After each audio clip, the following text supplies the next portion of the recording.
할렐루야. 오늘도 우리 복된 주일 하나님 앞에 나와 예배하는 사랑 우리 모든 성도들에게 오늘 예배를 통하여서 하늘로부터 임하시는 하늘의 은혜와 평강이 저와 여러분의 삶의 모든 지경 가운데 충만히 임하실 수 있기를 우리 주님의 이름으로 축복합니다. 출애굽기 3장을 보면 모세가 하나님 앞에 소명을 받는 그런 내용이 기록되어져 있습니다. 꺼지지 않는 떨기란 불꽃 가운데서 하나님께서 모세에게 말씀하셨습니다. 그때 모세가 하나님 앞에 물었죠. 하나님, 당신은 누구십니까? 하나님께서 뭐라고 대답하십니까? 나는 스스로 있는 자다 라고 말씀합니다. I am who I am. 나는 나다라는 뜻입니다.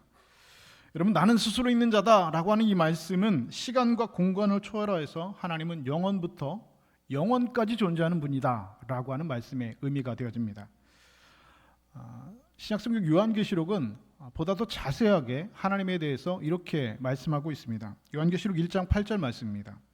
주 하나님이 이르시되 나는 알파와 오메가요 어제도 있었고 전에도 있었고 장차 올 자요 전능한 자라 하시더라.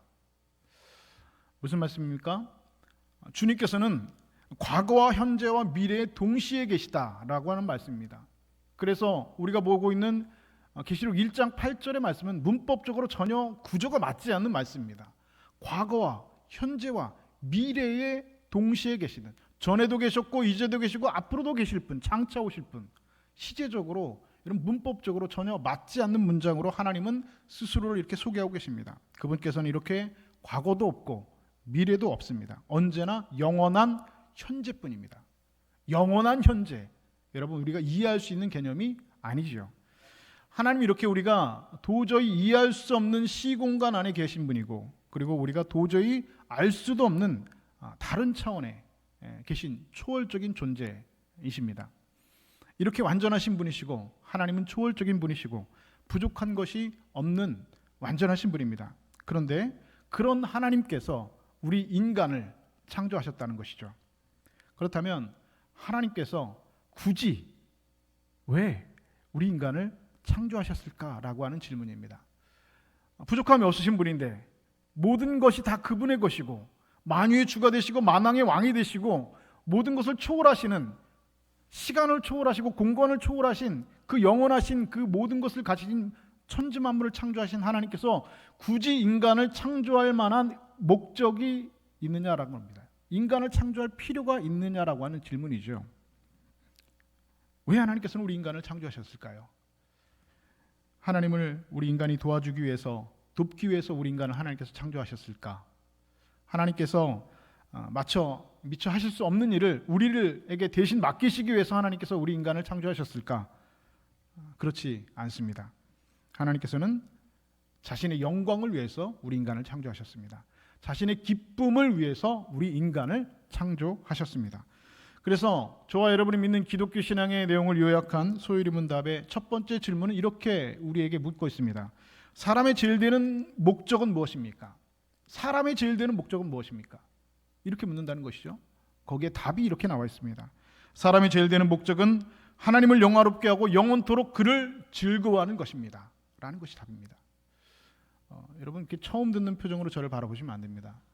여러분 다 세례교육 받으실 때 다 받으신 내용입니다. 소요리 문답 첫 번째 질문, 우리 인간은 하나님을 영화롭게 하고 그분을 영원토록 기뻐하는 것, 이것이 우리 인간이 이 땅에 살아가는 존재의 목적이라고 하는 것입니다. 여러분이 결혼하기 전에 다 경험하셨을 겁니다. 남자가 여자 만나서 사귀고 연애를 할 때 눈에 뭐가 씌운다고 하죠? 콩깍지가 씌운다고 하죠. 여러분 다 콩깍지가 씌우셔서 여러분 다 결혼을 하신 것이잖아요. 웃는 분들은 아마 전과가 아마 있으신 것 같아요. 여러분 생각해 보십시오. 어떻게 그게 눈에 뭐가 이렇게 씌우지 않는데 어떻게 하필이면 그 사람하고 여러분 결혼할 수가 있습니까? 하필이면 그 사람이에요. 그렇죠? 로또 같은 그 사람. 로또 같은 사람이 여러분 뭔지 아세요? 안 맞는 거예요, 나랑. 근데 눈에 뭐가 씌워가지고 결혼을 한 겁니다. 어떤 남자가요, 결혼을 하고 자기 친구들을 다 불러서 집에서 그 집들이를 했습니다. 그래서 아내를 자랑하려고 집들이를 한 거죠. 그런데 친구들이 와서 아내의 얼굴을 보니까 영 아니오시답니다. 아주 보기 드문 박색이에요. 그런데 그 남자는 그 여자하고 결혼을 왜 했을까? 그래서 친구들이 물었습니다. 야, 너는 이 여자 어디서 가져와서 결혼했냐? 라고 물었답니다. 그랬더니 이 친구가 대답하기를 아무 대답도 안 하는 것이죠.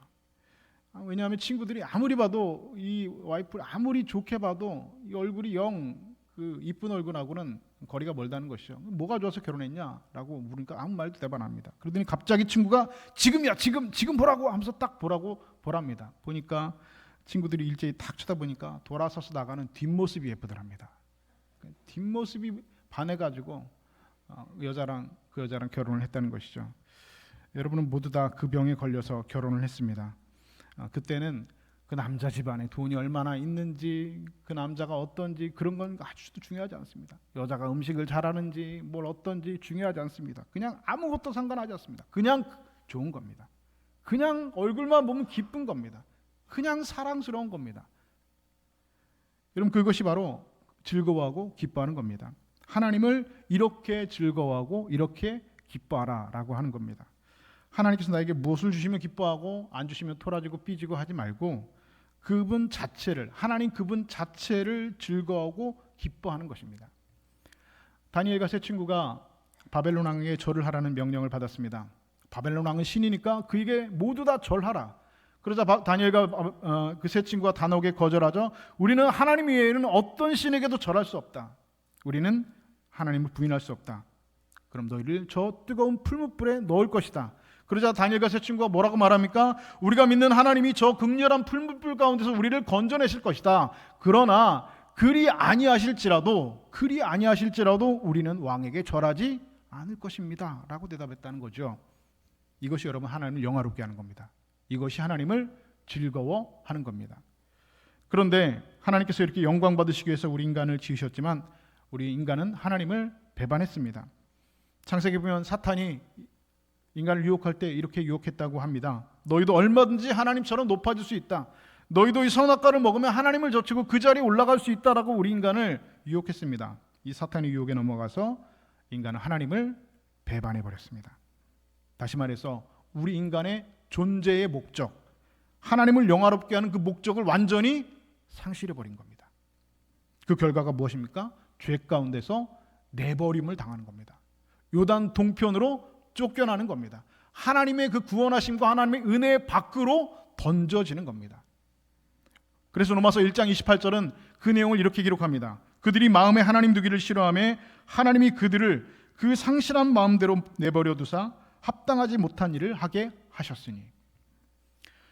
여러분, 성경에서 죄인이라고 하는 것은 어떤 사람이 죄를 지었기 때문에 죄인이라고 말하지는 않습니다. 성경에서 말하는 죄인이라는 것은 정확하게 하나님과의 그 관계가 완전히 끊어져서 죄를 지을 수밖에 없는 상태가 된 존재를 죄인이라고 합니다. 다시 말해서 죄를 지어서 죄인이 된 게 아니라 하나님과의 관계가 끊어졌기 때문에 죄를 지을 수밖에 없는 존재가 된 것, 그 상태, 그것을 죄인이라고 합니다. 그래서 죄를 뭐라고 합니까? 하마르티아, 관역에서 화살이 벗어난 겁니다. 아무리 쏘아도 여러분 관역에 맞질 않는 겁니다. 이유가 무엇입니까? 하나님과의 관계가 깨어졌기 때문에 아무리 중심에 놓고 활을 쏜다고 할지라도 그 관역에서 벗어나는 것이 바로 죄인된 상태라고 성경은 말하고 있는 것입니다. 지금도 왜 그런지는 모르겠지만 남자아이들은 어려서부터 이 장난감 중에서 자동차 장난감을 좋아하죠. 어렸을 때는 바퀴만 달리면 다 좋아합니다. 아이들 바퀴만 달리면 애들이 그냥 막 굴리고 난리가 나죠. 근데 조금 크면은요, 이제 자동차가 이제 움직이는 걸 좋아해요. 그래서 뒤로 쭉 당겼다가 탁 놓으면 앞으로 쭉 나가는 거예요. 그런 자동차를 또 갖고 놀죠. 그리고 조금 더 크면은 이것도 시시합니다. 그때는 이제 어떻게 했냐? 리모컨으로 이렇게 조종해가지고 휙 가는 거 아시죠? 그 자동차를 애들이 또 좋아합니다. 남자애들은 왜 그런지 모르겠지만 그 자동차를 그렇게 좋아하고 사달라고 하죠. 그래서 저희도 예전에 큰아이한테 하도 졸리길래 리모컨으로 조종하는 자동차를 한 대 사줬습니다. 그런데 이 자동차 가지고 노는데 여러분들도 경험이 있으시면 이 자동차 며칠 갑니까? 며칠 안 갑니다. 한 일주일 가면 부서져요. 주로 근데 어디가 부서집니까? 안테나가 부서집니다. 안테나.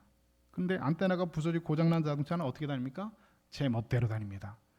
왼쪽으로 눌러도 왼쪽으로 가지 아니하고, 앞으로 눌러도 앞으로 가지 아니하시고, 뒤로 눌러도 뒤로 가지 아니하시고, 제멋대로 굴러갑니다. 그러다가 나중에는 여기저기 벽을 다 그냥 꿇어 박으면서 박치기를 하고 다닌다는 것이죠.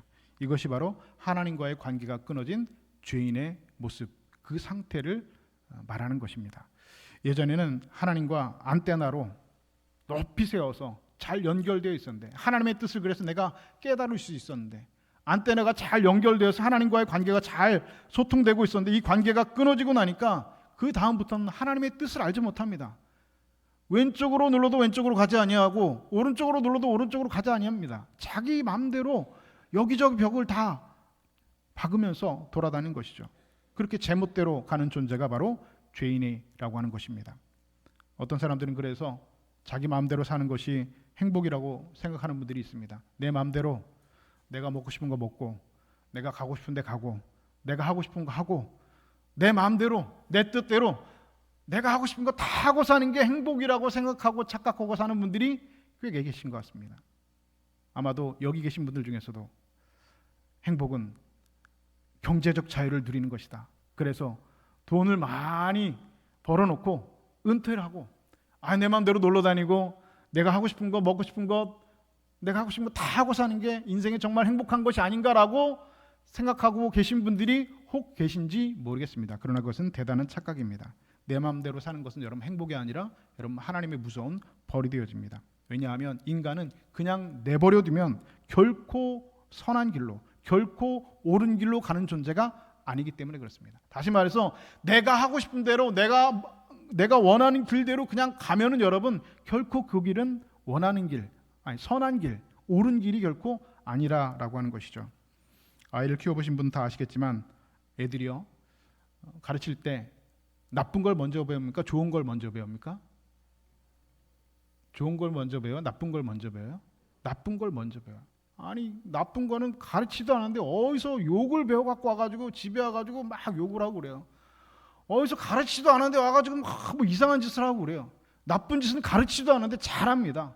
그런데 부모가 정말 가르쳐 주려고 하는 그런 선한 것들, 옳은 일들은 아무리 가르쳐도 여러분 잘 배워지지가 않는다는 것이죠. 여러분 이것은 제가 한 말이 아닙니다. 제 생각뿐만 아닙니다. 심리학자들은 이런 상태를 부정편향이라고 하고요, 신학에서는 이것을 무엇이라고 말하냐, 원죄적 타락성이라고 말합니다. 아예 인간이 모습이 원래 그렇다는 겁니다. 나쁜 건 잘 배우고 옳은 거는 잘 안 배워지는 것, 원죄적 타락성, 부정편향성을 가진 것이 우리 인간의 모습이다라고 말하고 있는 것이죠. 여러분 요즘 세상을 한번 보십시오. 요즘 영화관에 가서 극장을 보면 참 말도 안 나올 때가 있습니다. 여러분 영화 보신 분들 계시면 아시겠지만 영화 보다 보면요, TV에서는 보지 못했던 이루 말할 수 없는 그 처음 들어보는 창조적인 욕들이 얼마나 그렇게 많이 나오는지요. 아이들부터 어른부터 시작해가지고요, 그런 배우들이, 잘생긴 배우들이 나와서 아무렇지도 않게 입에 담지 못할 욕을 다 합니다. 사람 죽이는 거는 여러분 눈 하나 깜짝하지 않고 여러분 아무 일도 아닙니다. 세상이 미쳐 돌아가고 있다는 것이죠. 로마서 1장에서는 이렇게 말씀하고 있습니다. 하나님께서 그들을 그 상실한 마음대로 내버려 두셨다. 여기서 이 상실이라는 단어, 이 상실이라는 말은 다른 말로 거꾸로 하면 뭡니까? 상실을 거꾸로 하면 뭐예요? 실성입니다. 실성한 겁니다. 사람이 실성한 거예요. 뭐예요? 미쳤다는 겁니다. 왜 미쳤습니까? 내가 왜 사는지, 내가 무엇을 위해 살아야 되는지, 정말 선한 것은 무엇인지, 나의 존재의 목적은 무엇인지, 그런 것들은 아무 관심이 없고 그냥 눈에 보이는 것만이 최고의 가치를 여기며 살아가는 이 세상의 가치관대로 그대로 살아가는 겁니다. 내 삶의 주인은 바로 너야 라고 하는 사탄의 속삭임을 그대로 가치관에 주의시키면서, 그래, 내 삶의 주인공은 나구나, 내 삶의 주인은 나구나, 그러니까 내 속에는 옳은 대로 사는 겁니다. 내 마음대로 사는 겁니다. 그게 행복인 줄 아는 겁니다. 천만의 말씀이요, 하나님의 여러분 심판입니다. 그것은 사람은 가만히 내버려두면 절대로 오른쪽으로 가지 않습니다. 욕된 것으로 가고요, 부끄러운 것으로, 합당하지 못한 일로 가는 겁니다. 계속 말씀드리지만 지옥에 가는 가장 확실한 방법이 뭐라고요? 일부러 죄를 지을 필요가 없습니다. 그냥 사시면 됩니다. 여러분 하던 대로, 내 생각에 옳은 대로, 내 소견에 옳은 대로 그냥 사시면 여러분 어느새 여러분 지옥에 도착하고 있는 겁니다. 일부러 죄를 짓고 일부러 누굴 때리고 여러분 그럴 필요가 없습니다. 죄의 관성대로 그냥 살아가는 겁니다. 그리고 성경은 그 소견에 옳은 대로 행하였던 이스라엘 백성들의 역사를, 그 악함의 역사를 우리에게 여러분 그대로 보여주고 있지 않습니까? 그런데 여러분 더 큰 문제가 있습니다. 그것은 무엇이냐? 옳지 않은 일을 하면서도 부끄러운 것을 모른다는 것이죠. 우리 인간이 부끄러움을 모른다는 겁니다. 요즘에 TV를 가끔 보면 뉴스에서 뭐 뇌물 받아가지고 누가 몇십억, 몇 억씩 뇌물 받아가지고 경찰에 잡혔다라는 뉴스들을 보게 됩니다. 그런데 그런 저녁 뉴스를 소파에 앉아서 나란히 남편과 아내가 보고 있었답니다. 그런데 그 뉴스를 보고 아내가 남편한테 이렇게 말했다는 것이죠. 아유, 누가 우리 남편에게는 이렇게 10,000원짜리라도 찔러주는 사람 있어? 당신한테? 나는 그 돈 한번 만져나 봤으면 좋겠다. 아내가 그렇게 말했다는 겁니다. 근데 그 말을 듣고 남편이 반응이 뭡니까? 고개를 푹 숙이고 있다는 거죠. 분명히 부끄러운 일인데, 있을 수가 없는 일인데 그 부끄러운 걸 모르는 겁니다. 옛날 조선의 선비는 염치를 안다고 했습니다. 염치가 뭡니까? 부끄러운 걸 아는 겁니다. 그런데 그 부끄러움을 모르니까 여러분 어떻게 되는 거야? 파렴치가 됩니다. 파렴치. 부끄러운 건데 부끄러운 건지를 모르는 겁니다. 하나님께서 내버려 주셨다는 것은 다른 말로 이런 하나님의 보호하심을 우리가 받지 못한다는 말입니다. 하나님을 떠난 사람, 그래서 겉으로는 강해 보입니다. 하나님 믿느니 내 주먹을 믿어라 라고 살아갑니다. 내 자아가 그렇게 강하지만, 그렇게 보이지만 그 사람 늘 마음속에서 흔들리고, 하나님께서 나를 보호해 주시고 내 인생 가운데 함께 하신다는 그런 믿음이 없으니, 그런 마음이 없으니 스스로를 지켜야 된다는 그런 두려움 속에서 살아가고 있습니다. 언제 누가 자신을 넘어뜨릴지 몰라서 불안해하면서 전전긍긍하면서 살아가고 있습니다. 요즘 여러분들이 TV에서 매일 이런 사람들을 만나고 계십니다. 여러분들은 세상에서 죄를 지으면서 잘 먹고 잘 사는 사람이 있을 때 여러분 그것을 여러분 절대로 부러워하지 마십시오. 야, 이 사람 진짜 악하고 정말로 돈 하면서 그렇게 이렇게 살아가는 사람인데 이렇게 잘 먹고 이렇게 오래 살고 이렇게 잘 때도 편하게, 죽을 때도 편하게 죽네. 여러분 그거 여러분 부러워하지 마십시오. 악인의 형통을 부러워하지 말라라고 성경 말하고 있습니다. 나도 한번 그렇게 살아볼까? 그런 생각도 하지 마십시오. 그냥 그런 생각 들 때 내 마음의 양심의 성령께서 멈춰서게 하는 것이 여러분 하나님의 은혜입니다. 그것이 하나님의 은혜 아니면 여러분 무엇이겠습니까? 그냥 포기할 수 있는 그 마음을 주신 것에 감사하고 여러분 그것을 복으로 생각하셔야 됩니다. 세상에서 자기 마음대로 살아도 아무 탈 없이 사는 사람도 여러분 부러워하지 마십시오. 그 사람은 이미 하나님의 보호하심 밖에 버려진 사람입니다. 하나님의 자녀가 아니라는 사실이죠.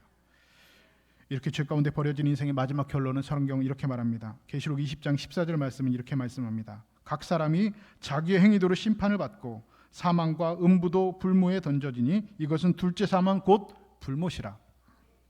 이 세상에 살았던 모든 사람들은 한 사람도 예외 없이 하나님 심판대 앞에 서게 될 것입니다. 저도 그렇고 여러분 모두 다 언젠가 그날이 오면 하나님의 심판대 앞에 서게 될 것입니다. 하루를 우리가 살은 것만큼 이 땅 가는 하루만큼 반드시 멀어지는 겁니다. 그리고 하루를 살아온 만큼 여러분 하늘과는 반드시 하루만큼 가까워지는 겁니다. 그리고 그날이 되면 우리 모두는 다 하나님의 심판대 앞에 서게 될 것입니다. 그리고 우리의 행위대로 하나님께서는 우리를 판단하시고 심판하시고 죄에 대한 대가를 우리는 치르게 될 것입니다. 성경은 우리 인생을 안개와 같다고 말합니다. 야고보서 4장 14절 말씀입니다. 너희의 생명이 무엇이냐? 너희는 잠깐 있었다가 사라지는 안개니라 말씀하고 있습니다. 안개가 짙게 끼었습니다. 어떻습니까? 그 안개가 세상을 다 덮어버리는 것만 같습니다. 세상의 안개가 이 세상을 다 지배하는 것 같습니다. 그러나 그 안개가 사라지는 순간은, 사라질 때는 여러분 순간이라는 것이죠. 해가 떠오르면 순간적으로 사라져버리는 것이 여러분 안개입니다. 여러분 안개라는 것은 실체가 없습니다.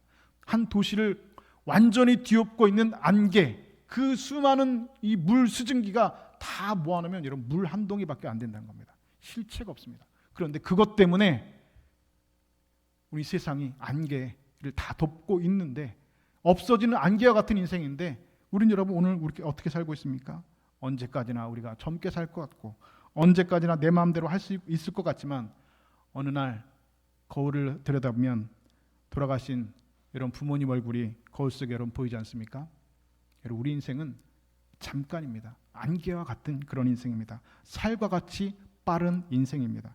그래서 여러분들이 이 세상에서 얼마나 잘 먹고 잘 살냐에 관심을 두기보다 지금부터는 하나님 앞에 내가 어떤 모습으로 서는가, 내가 심판대 앞에서 어떤 모습으로 서게 될 것인가, 여러분 두렵고 떨리는 마음으로 여러분 오늘 우리 하루를 살아야 됩니다. 그렇지 않고 그날을 계수하는 지혜가 우리 가운데 없으면 여러분 갑자기 도적과 같이 오실 주님처럼 오는 건 순서가 있어도 가는 건 순서가 없다잖아요. 오늘 죽은 사람이 오늘 죽을 줄 알았을까요? 오늘 하나님의 심판대 앞에 선 사람이 그 하나님의 심판대 앞에 여러분 선 줄을 알았겠습니까? 여러분 그날은 갑자기 오는 겁니다. 오는 건 순서가 있어도 가는 건 순서가 없다는 것이죠. 하나님께서는 우리의 모든 것을 지금 다 보고 계십니다. 그날을 준비하는 지혜가, 그날을 계수하는 지혜가 없으면 여러분 우리는 하나님의 심판대 앞에 서서 우리 행위대로 여러분 심판받게 될 것입니다. 누구든지 하나님의 생명책에 이름이 올려지지 않은 사람은 불못에 던지움을 받게 될 것이라 성경 말씀하고 있습니다. 이것이 하나님을 떠난 사람의 결과이고 그리고 죄악 가운데 사는 사람의 인생의 그리고 실존이라고 하는 사실입니다. 그런데 하나님께서는 우리 인간이 이렇게 죄 가운데서 떨어져서 지옥에 떨어지는 우리 인간의 모습들을 그냥 내버려 두실 수가 없는 분이셨습니다. 왜냐하면 하나님께서 우리 인간을 창조하신 분이거든요. 우리 인간을 기뻐하시는 분이거든요. 우리를 창조하신 목적은 하나님의 영광을 위해서입니다. 그런데 그런 인간이 그 죄로 말미암아 하나님과의 관계가 단절되어서 사망 지옥 가운데 떨어지는 것을 하나님께서는 보실 수가 없습니다. 그래서 하나님께서는 수많은 선지자를 통하여서 너희가 돌아오거든 내게로 돌아오라 수많은 선지자들 통하여서 말씀하셨습니다. 그러나 그 말씀을 듣고 하나님께 돌아온 자는 없었다라고 구약성경은 말씀하고 있습니다. 말라기가 끝날 때까지, 구약성경이 끝날 때까지 하나님 앞에 그 말씀을 듣고 돌아오고 회개한 자는 없었다라는 것이죠. 그리고 마태복음 1장이 시작하기까지 구약성경 말라기 1장과 신약성경 마태복음 1장 사이에는 한 장의 차이가 있지만 그 한 장에는 여러분 무려 400년의 공백이 있습니다. 그 기간은 어떤 기간입니까? 하나님의 침묵의 시간입니다. 하나님의 장고의 시간입니다. 하나님께서는 그 시간 동안 고민하시고 또 생각하셨습니다. 이 인간을 어떻게 할 것인가? 이 인간을 어떻게 구해낼 것인가? 아무리 내게로 돌아오려고 하고 죄 가운데는 떠나 생명으로 돌아오라고 외쳤건만 수많은 선지자를 내게 보냈건만 그 말을 듣지 아니하는 인간을 어떻게 할 것인가? 하나님께서는 고민하고 또 고민하신 그때 내리신 결론은 무엇입니까? 하나님 당신이 이 땅에 인간이 되어서 내려오는 것입니다. 성육신하는 겁니다. 하나님의 본체가 가장 높은 계신 그 하나님의 본체가 가장 낮은 인간의 모습으로 이 땅에 오신 겁니다. 당신의 독생자 예수 그리스도를 이 땅에 내려보내신 겁니다. 오늘 본문 1장 13절부터 14절 이렇게 말씀합니다. 그가 우리를 흑암의 권세에서 건져내사 그의 사랑의 아들의 나라로 옮기셨으니 그 아들 안에서 우리가 속량 곧 죄사함을 얻었느니라.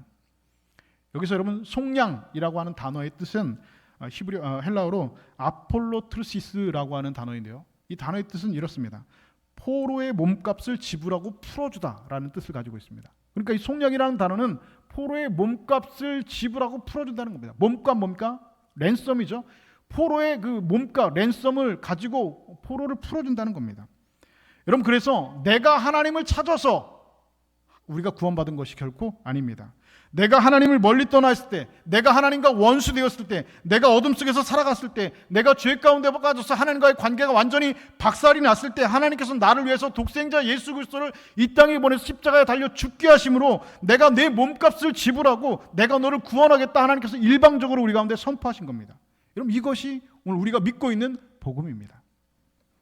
구원은 여러분 처음부터 이렇게 우리에게 아무런 값 없이 주어지는 겁니다. 우리의 몸값을 하나님께서 이미 지불하신 겁니다. 속량하신 겁니다. 누가복음 2장에 보면 시므온이 예수님을 만난 다음에 그 아기 예수를 안고 이렇게 찬양하는 내용이 기록되어 있습니다. 내 눈이 주의 구원을 보았으니 이는 만민 앞에 예비하신 것이요. 내 눈이 주의 구원을 보았다는 겁니다. 여러분 구원은 주님을 보는 겁니다. 주님이 보이는 겁니다. 주님을 만나는 겁니다. 구원은 여러분 내가 무엇을 하는 것이 아닙니다. 내가 어떤 노력을 하고 배우고 깨달아서 내가 구원에 이르는 것이 결코 아니라는 겁니다. 나의 행위로, 나의 의로움으로, 나의 노력과 나의 열심으로 구원을 쟁취하고 얻는 것이 결코 아닙니다. 구원은 하나님께서 우리에게 주시는 겁니다. 이 땅에 구주로 오신 주님을 우리가 만나는 겁니다. 주님을 만나는 것 자체가 구원이고 여러분 오늘 그것이 우리에게 오늘은 놀라운 복음의 소식이 되어지는 것입니다.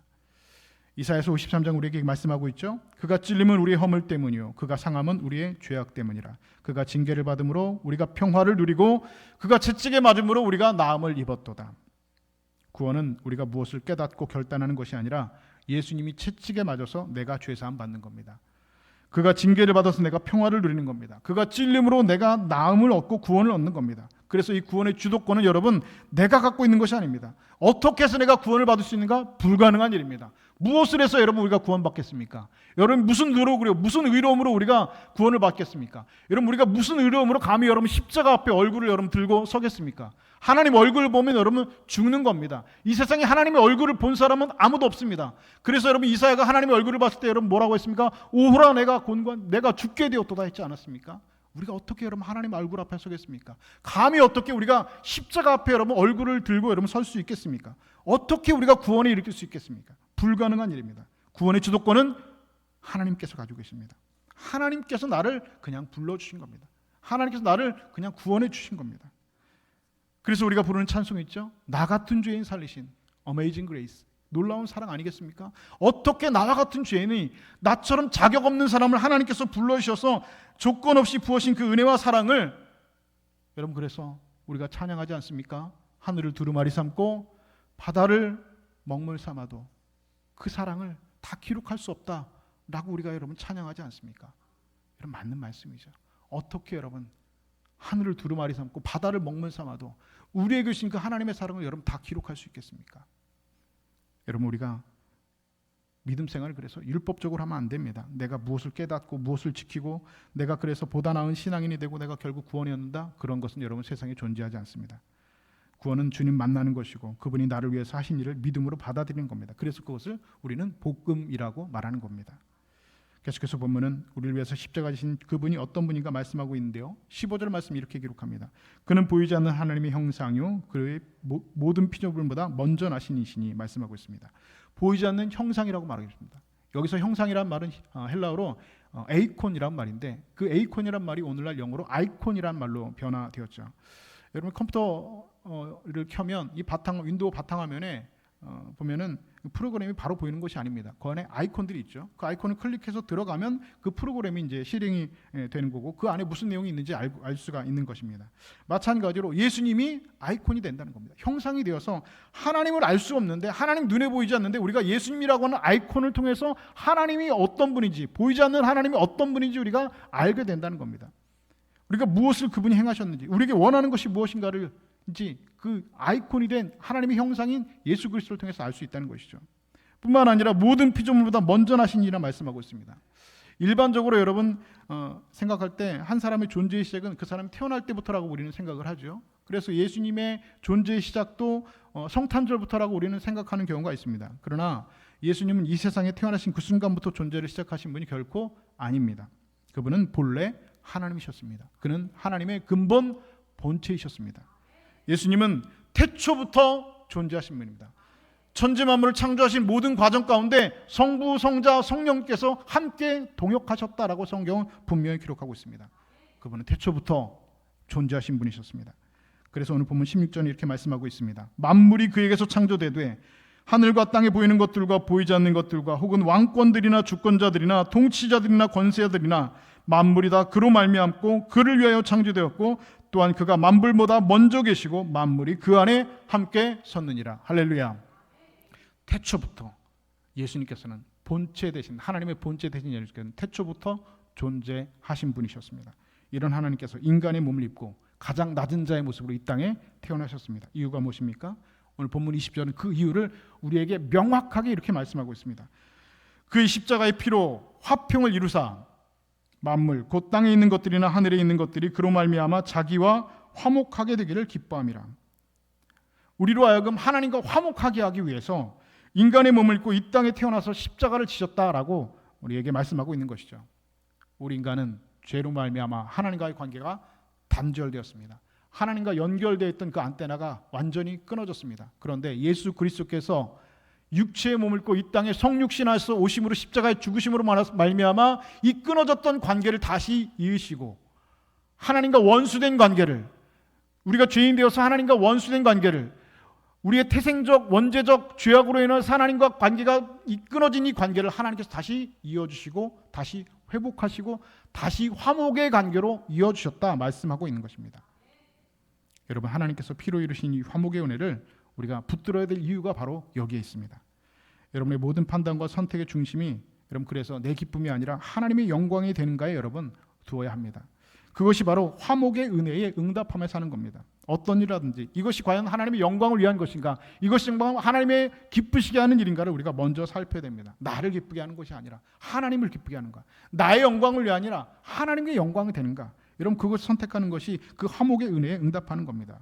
그런데 내가 하나님께 영광 돌리며 살겠다라고 우리는 끊임없이 고백하지만 오늘 여러분 우리는 왜곡된 신앙 가운데 살아가고 있죠. 하나님의 영광을 위해서 살아가는 것이 아니라 오늘 하나님을 나의 수단화하고 살아가는 그런 왜곡된 신앙의 형태로 살아가고 있다는 것이죠.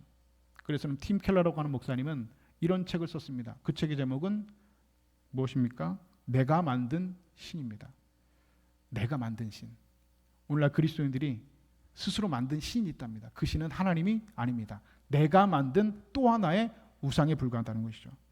그 내가 만든 신, 이 팀 켈러 목사님의 책에 보면 이런 내용이 있습니다. 커피 자동 판매기에 동전을 넣으면 불이 들어오죠. 밀크 커피, 블랙 커피, 율무차, 불이 들어옵니다. 그래서 커피를 누르면 커피가 드르륵 나오죠. 그런데 오늘날의 그리스도인들이 생각하는 하나님이 바로 이런 자동 판매 같은 하나님이라는 겁니다. 첫째는 우리들이 평소에 커피 자판기가 어디에 있는지 모르는 것처럼 커피가 마시고 싶으면 두리번거리면서 커피 자판기가 어디에 있는지 찾습니다. 마찬가지로 우리들도 평소에 하나님을 찾지 않습니다. 전혀 관심 없이 살아갑니다. 그러다가 어느 날 무슨 일이 생기면 하나님을 찾느라고 야단입니다. 커피 자판기 어디 있지? 찾는 것처럼 하나님 어디 계십니까? 라고 찾습니다. 그러다가 커피 자판기에 동전을 하나 넣듯이 이번에는 하나님과 흥정을 시작합니다. 하나님, 내게 이번 일만 해결해 주시면 내가 평생 하나님께 헌신하며 살겠습니다. 내가 이렇게 하면서 살겠습니다라고 하나님 앞에 흥정을 합니다. 조건을 내걸고 흥정을 합니다. 그런데 그렇게 해서 원하는 것을 손에 넣었습니다. 그러면 그 다음에는 내가 언제 하나님을 찾았다는 듯이 아무 일도 없었던 것처럼 원상태로 다시 돌아갑니다. 그 죄의 관성대로 또 다시 살아갑니다. 마치 커피만 뽑고 자판기 앞을 조용히 떠나버리는 사람처럼 말이죠. 이것은 여러분 결코 믿음이 아닙니다. 내가 만든 신, 내가 원하는 신, 내가 만든 또 하나의 우상에 불과합니다. 하나님을 수단화하는 것입니다. 하나님께서는 내가 커피를 원하면 커피를 내려주시는 분이고, 하나님께서는 내가 율무차를 원하면 율무차를 자동 판매기처럼 내가 동전을 넣으면 내려주시는 분. 그렇게 하나님과의 관계는 여러분 흥정의 관계가 되고 만다는 것이죠. 그런데 여러분 믿음이라는 것은 내가 하나님을 위해 사는 겁니다. 하나님이 나를 위해 살아주시고 하는 것이 아닙니다. 믿음이라는 것은 하나님을 자동 판매기로 만드는 것이 아니라 내가 하나님의 자동 판매기가 되는 겁니다. 하나님께서 언제든지 나를 필요로 하실 때 나의 존재의 목적은 하나님을 기쁘시게 하는 것이고 나의 인간의 존재의 목적은 하나님을 영화롭게 하는 것이니 하나님이 필요하시면 언제든지 주님 내가 여기 있습니다 하면서 순종하며 나아가는 겁니다. 여러분 기독교에서 여러분 순종은 그런 겁니다. 왜 하는 겁니까? 내가 여러분 그렇게 하기 위해서 여러분 태어난 겁니다. 나의 존재의 목적이 내가 순종해서 하나님을 기쁘시게 하기 위해서 하나님 영광을 위해서 여러분 존재하고 여러분 태어난 존재가 그 존재의 목적대로 살아가는 것이 여러분 우리 순종의 삶의 모습으로 나타나는 것입니다. 내 인생을 통해서 하나님께 영광 돌릴 수만 있다면, 내 인생을 통해서 하나님의 기쁨이 될 수만 있다면 여러분 그것을 기뻐하고 또 기뻐하는 것이 오늘 우리가 믿고 있는 기독교 신앙의 가장 중요한 가치인 믿음이라고 하는 가치입니다. 사랑하는 여러분, 하나님께서는 예수 그리스도를 십자가에 저와 여러분을 위해서 값없이 내어주셨습니다. 내가 받아야 될 그 심판을 아들 예수 그리스도에게 다 쏟아 부으셨습니다. 그가 찔리심으로 우리가 나음을 얻고 그가 죽으심으로 우리가 하나님과의 관계가 회복하게 되었습니다. 하나님께서는 화목제물로 독생자 예수 그리스도를 어린 양처럼 십자가에 박으셨습니다. 그리고 예수님께서 죽으시는 그 순간에도 하나님께서는 침묵하셨습니다. 엘리 엘리 라마 사박다니 나의 하나님 나의 하나님 어찌하여 나를 버리시냐니까 그 말씀에도 하나님께서 침묵하시면서 우리의 몸값을 지불하시기 위해서 독생자 예수 그리스도를 화목제물로 우리에게 내으셨습니다. 그리고 우리는 하나님과 비로소 화목함의 관계로 다시 서게 되었습니다. 이제는 다시 한번 우리를 맨 처음 하나님께서 우리에게 정해 주셨던 그 자리로 우리를 보내주셨습니다. 하나님을 영화롭게 하고 하나님을 기쁘시게 하는 자리 말이죠. 바로 어떤 자리입니까? 십자가의 자리입니다. 하나님께 영광 돌리는 자리, 하나님 기뻐하시는 우리 원래의 자리로 우리를 십자가로 우리를 되돌려 내오셨습니다. 간절히 바라기는 이제 하나님을 우리의 필요를 따라서 움직이는 그런 분으로 여러분 삼지 마시고 화목의 은혜 앞에 자신을 드리는 사람, 하나님의 말씀 앞에 그렇게 순종함을 기뻐하는 사람, 하나님의 말씀 앞에 헌신함을 기뻐하는 사람, 감사함으로 하나님 앞에 예배하고 감사함으로 주께 헌신하고 즐거이 하나님을 기뻐하고 즐거워하는 하나님의 우리의 존재의 목적대로 살아가는 믿음의 사람이 되어서 오늘도 하나님과의 화목의 관계를 이루어가시는 하늘의 백성들, 우리 통영주님교회 믿음의 권속들 다 되실 수 있기를 우리 주님의 이름으로 간절히 축원드립니다.